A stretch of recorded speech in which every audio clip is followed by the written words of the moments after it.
SRH సొంత గడ్డపై కూడా విజయం సాధించలేకపోయింది. ఈ గుజరాత్తో జరిగిన మ్యాచ్లో మళ్లీ 20 పరుగుల తేడాతో ఓడిపోయింది. ఈ దెబ్బతో వరుసగా 4 ఓటములు మూటగట్టుకుంది. దీంతో చాలా మంది ఎస్ఆర్హెచ్ ఫ్యాన్స్ వేరే టీంకి సపోర్ట్ చేయడం మొదలు పెడుతున్నారు. ఈసారి మ్యాచ్లో ప్లేయర్స్ ఆటలో పెద్ద మార్పు లేకపోయినా పిచ్లో మాత్రం భారీ మార్పులు తీసుకొచ్చారు. 200 పరుగులకు పైగా చేయగలిగే బ్యాటింగ్ పిచ్ని కంప్లీట్ బౌలింగ్ పిచ్లా మార్చేశారు. ఇది ఎస్ఆర్హెచ్ ప్లేయర్స్ని కంగుతినేలా చేసింది. పిచ్ ఇలా ఉంటుందని మేము కూడా ఎక్స్పెక్ట్ చేయలేదని ఎస్ఆర్హెచ్ కెప్టెన్ ప్యాట్ కమిన్స్ కూడా చెప్పుకొచ్చాడు. అయితే సన్ రైజర్స్ హైదరాబాద్ ఫ్రాంచైజీపై హైదరాబాద్ క్రికెట్ అసోసియేషన్ ఇలా రివెంజ్ తీర్చుకుందని అందరికీ అనుమానాలు వస్తున్నాయి. హై స్కోర్కి భిన్నంగా స్లో వికెట్ తయారు చేసి సన్ రైజర్స్ని దెబ్బ కొట్టిందా అంటే అవునని సోషల్ మీడియాలో సమాధానం వినిపిస్తుంది.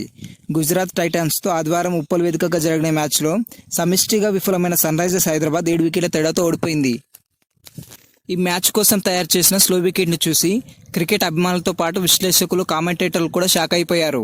Sun Risers Hyderabad captain Pat Cummins కూడా ఈ స్లో వికెట్పై అసహనం వ్యక్తం చేశాడు. మ్యాచ్ ముగిసిన తర్వాత వాళ్ళ ఓటమిపై స్పందించిన కమిన్స్, పిచ్ హైదరాబాద్ సాంప్రదాయ వికెట్కి భిన్నంగా ఉందని చెప్పాడు. వికెట్ ఇంత స్లోగా ఉంటుందని తాము అస్సలు ఊహించలేదన్నాడు. ఇది ఏమాత్రం హైదరాబాద్లో ఇంతకు ముందున్న వికెట్ కాదు. బ్యాటింగ్ చాలా కష్టంగా మారింది. దాంతో మ్యాచ్పై పట్టు సాధించలేకపోయాం. మేము ఆశించినంత స్పిన్ కూడా దొరకలేదు. మేము కొన్ని పరుగులు తక్కువ చేశాం. గుజరాత్ మాత్రం అద్భుతంగా బ్యాటింగ్ చేసింది. డ్యూ కూడా ప్రభావం చూపించిందని ఎప్పుడు తార్ రోడ్ లాంటి బ్యాటింగ్ ట్రాక్లను సిద్ధం చేసి హెచ్సీఏ ఒక్కసారిగా స్లో వికెట్ సిద్ధం చేయడంపై చాలా సందేహాలు పుట్టుకొస్తున్నాయి. కావాలని హెచ్సీఏ స్లో వికెట్ తయారు చేసి ఎస్ఆర్హెచ్పై రివెంజ్ తీసుకుందని సోషల్ మీడియాలో కొంతమంది నెటిజన్లు ట్వీట్స్ పెడుతున్నారు. ఎందుకంటే ఐపీఎల్ 2025 సీజన్ కాంప్లిమెంటరీ టికెట్ల విషయంలో హెచ్సీఏకి అలాగే ఎస్ఆర్హెచ్కి మధ్య మొన్నటి వరకు చాలా గొడవలు జరిగాయి.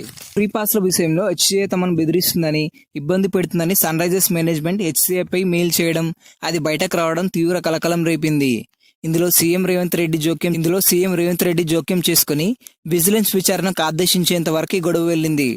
చివరికి హెచ్సీఏ సెక్రటరీ దేవరాజ్ సమక్షంలో సన్ రైజర్స్తో చర్చలు జరిపిన హెచ్సీఏ ఈ గొడవకు ఒక ముగింపునైతే కానీ ఈ గొడవ తర్వాత ఉప్పల్ వేదికలో మొదటి మ్యాచ్లోనే స్లో వికెట్ తయారు చేయడం, సన్ రైజర్స్ ఓడిపోవడంతో ఈ గొడవ మళ్లీ మొదలయ్యేలా చేసింది. సన్ రైజర్స్ ప్రధాన బలం బ్యాటింగ్. అలాంటిది ఆ జట్టును దెబ్బతీసేలా స్లో వికెట్ ఎలా తయారు చేస్తారని క్రికెట్ విశ్లేషకులు ప్రశ్నిస్తున్నారు.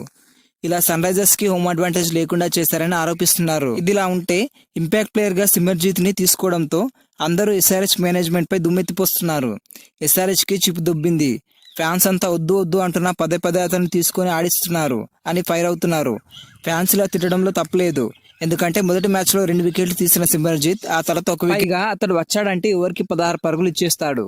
అతని వల్లే ఎస్ఆర్హెచ్ స్కోర్ని డిఫెండ్ చేయలేకపోతుంది. అతన్ని మళ్ళా ఇలా తీసుకోవాలనిపించిందని తిడుతున్నారు. సిమర్జీత్ ఉన్నాడంటే మ్యాచ్ ఓడిపోవడం ఖాయమనేలా కనిపిస్తుంది. ఎస్ఆర్హెచ్ వర్సెస్ గుజరాత్ జైంట్స్ మ్యాచ్లో కూడా జీటీ బ్యాటింగ్ చేసినప్పుడు ఎస్ఆర్హెచ్ మొదట్లోనే 2 కీలకమైన వికెట్లు తీసి ఫామ్లోకి వస్తున్నారని అనిపించేలోపు సిమర్జీత్ సింగ్ వచ్చి ఏకంగా 20 పరుగులు ఒకే ఓవర్లో ఇచ్చేశాడు. ఈ దెబ్బతో మ్యాచ్ మొత్తం గుజరాత్ వైపు వన్ సైడ్గా మారింది. అప్పటి నుంచి గుజరాత్ పుంజుకొని వికెట్ పడకుండా ఆడి సులభంగా గెలిచింది. అయితే ఈ మ్యాచ్లో సిమర్జీత్ని ఎందుకు తీసుకున్నామనే దానికి కెప్టెన్ కమిన్స్ సమాధానం అయితే ఇచ్చాడు. పిచ్ అనేది పూర్తిగా బౌలింగ్కి అనుకూలంగా ఉంది. ముఖ్యంగా ఇది స్పిన్నర్స్ కంటే పేస్ బౌలింగ్కి ఎక్కువ అనుకూలంగా ఉంది. అందుకే గుజరాత్ బౌలర్స్ పేస్ బౌలింగ్తో అన్ని వికెట్లు పడగొట్టారు. అందుకే మేము కూడా సిమర్జీత్ని తీసుకున్నాం. లేదంటే స్పిన్నర్ అయిన రాహుల్ చాహర్ని తీసుకునే వాళ్ళమని ప్యాట్ కమిన్స్ చెప్పడం జరిగింది. ఏది ఏమైనా ఈ నిర్ణయం మాత్రం ఎస్ఆర్హెచ్ కుంపముంచింది. అతనికి బదులుగా సచిన్ బేబీ లాంటి బ్యాటర్ని తీసుకున్నా కొంచెం స్కోర్ అయినా మన లోకల్ బాయ్ సిరాజ్ దెబ్బకు ఎస్ఆర్హెచ్ మొత్తం కుప్పకూలిపోయింది. దీంతో సిరాజ్ లాంటి పేరుని మీరు ఎందుకు తీసుకోలేదని చాలా మంది కమెంట్స్ పెడుతున్నారు. మన బ్యాటర్లలో ఎవరు కూడా రాణించడం లేదు. ఈ 4 మ్యాచ్ల్లో కనీసం 200 పరుగుల మార్కుని కూడా అందుకోలేకపోతుంది. పసలేని బ్యాటింగ్ తోడు చెత్త బౌలింగ్ ఈ జట్టుకి స్పెషలిస్ట్ స్పిన్నర్ లేకపోవడం, అనుభవం ఉన్న షమి, ప్యాట్ కమిన్స్ అంతగా రాణించలేకపోవడం, మిగిలిన బౌలర్ల నుంచి సహకారం లేకపోవడం ఎస్ఆర్హెచ్ని ఎక్కువ దెబ్బతినేలా చేస్తుంది. ఇన్ని ఓటముల తర్వాత ఎస్ఆర్హెచ్ ఎన్ని మ్యాచ్లు గెలిస్తే ప్లేఆఫ్కి చేరుతుందో తెలుసా?